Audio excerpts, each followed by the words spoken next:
करीब 28 दिन बाद हुए शिवराज मंत्रिमंडल के गठन पर कांग्रेस ने चुटकी लेते हुए निशाना साधा है। पूर्व मुख्यमंत्री कमलनाथ ने सवाल उठाया कि महीने भर बाद भी बीजेपी सिर्फ 5 मंत्री ही बना पाई और अपने कद्दावर नेताओं को बाहर रखकर बीजेपी ने दल बदलुओं को तरजीह दी। अब आगे आगे देखिए कितने दिन सरकार चला पाते हैं। वहीं जीतू पटवारी ने कहा, शिवराज का मंत्रिमंडल मध्य प्रदेश के दुर्भाग्य की शुरुआत है। गोपाल भार्गव जैसे वरिष्ठ को नजरअंदाज करना और बिकाऊ लोगों के लिए अपने ही लोगों को किनारे करना असदस्यत परंपरा है। ये बीजेपी का अंत का आरंभ है।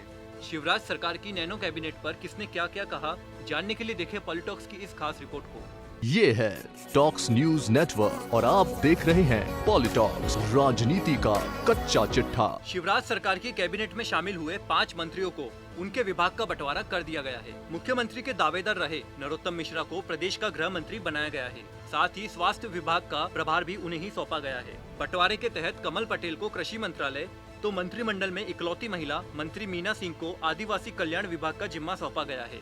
ज्योतिरादित्य सिंधिया समर्थक तुलसी सिलावट को जल संसाधन मंत्री और गोविंद सिंह राजपूत को खाद्य विभाग मंत्रालय दिया गया है। सभी मंत्रियों ने मंगलवार को पद एवं गोपनीयता की शपथ ग्रहण की थी। मध्य प्रदेश की शिवराज सरकार के मिनी कैबिनेट का गठन शनिवार को हो गया है। मंत्रिमंडल में फिलहाल 5 मंत्रियों को जगह दी गई है। 5 मंत्रियों को राजभवन में राज्यपाल लालजी टंडन ने मंत्रियों को पद और गोपनीयता की शपथ दिलाई। नरोत्तम मिश्रा, कमल पटेल, मीना सिंह, तुलसी सिलावट, गोविंद सिंह राजपूत है। आपको बता दें कि तुलसी सिलावट और गोविंद सिंह राजपूत ज्योतिरादित्य सिंधिया के करीबी है। मंत्रिमंडल में उपचुनाव के मद्देनजर वर्गीय संतुलन को साधने की पूरी कवायद की गई है। यहाँ 5 मंत्री 5 अलग अलग समाज से संबंध रखते हैं। शिवराज सरकार की नैनो कैबिनेट पर निशाना साधते हुए पूर्व मुख्यमंत्री कमलनाथ ने लिखा, कोरोना महामारी के संकट के इस दौर में आज मंत्रिमंडल गठन से भाजपा ने प्रदेश की 7.5 करोड़ जनता के साथ मजाक किया है। 1 महीने बाद मंत्रिमंडल का गठन, वो भी सिर्फ 5 मंत्री और विभाग का बंटवारा नहीं। इसी से समझा जा सकता है कि भाजपा में कितना अंतर्द्वंद चल रहा है, कितना आंतरिक संघर्ष चल रहा है।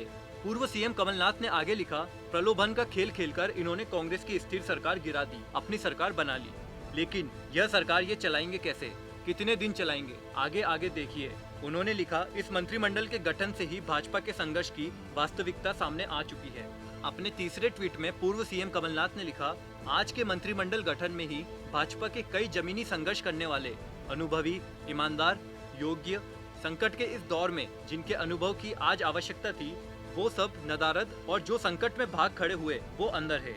वहीं मध्य प्रदेश के पूर्व मंत्री जीतू पटवारी ने मुख्यमंत्री शिवराज सिंह चौहान के मंत्रिमंडल को लेकर ट्वीट करते हुए लिखा, 1 महीने बाद मंत्रिमंडल बना, उनमें भी विभाग की जगह संभाग दिए। प्रदेश आज भी स्वास्थ्य मंत्री विहीन ही है, यही तो पंगु सरकार के लक्षण हैं। जीतू पटवारी ने लिखा, यदि 5 लोगों को मंत्री बनाया जा सकता है तो 28 को क्यों नहीं। दरअसल बीजेपी की अंदरूनी कलह के कारण मध्य प्रदेश को एक पूरा मंत्रिमंडल भी नसीब नहीं हो पा रहा है। एक अन्य ट्वीट में विधायक जीतू पटवारी ने लिखा कि शिवराज सिंह चौहान का यह मंत्रिमंडल मध्य प्रदेश के दुर्भाग्य की शुरुआत है। गोपाल भार्गव जैसे वरिष्ठ को नजरअंदाज करना और बिकाऊ लोगों के लिए अपने ही लोगों को किनारे करना अस्वस्थ परंपरा है। ये बीजेपी के अंत का आरंभ है। वहीं सुप्रीम कोर्ट के वरिष्ठ वकील और राज्यसभा सांसद विवेक तन्खा ने भी शिवराज मंत्रिमंडल के गठन पर ट्वीट कर अपनी प्रतिक्रिया जाहिर की है। तन्खा ने मंत्रिमंडल को असंवैधानिक बताया है। तन्खा ने संविधान की धारा 164A का हवाला देकर कहा, कम से कम 12 मंत्री बनने चाहिए थे। तन्खा ने सवाल उठाया कि बीजेपी को संवैधानिक प्रावधानों से परहेज क्यों है। इसके साथ ही सांसद विवेक तन्खा ने कमलनाथ सरकार गिराने में अहम भूमिका में रहे कांग्रेस से बीजेपी में गए बाकी वरिष्ठ नेताओं की अनुपस्थिति पर भी तंज कसा है। पॉलिटॉक्स ब्यूरो, भोपाल।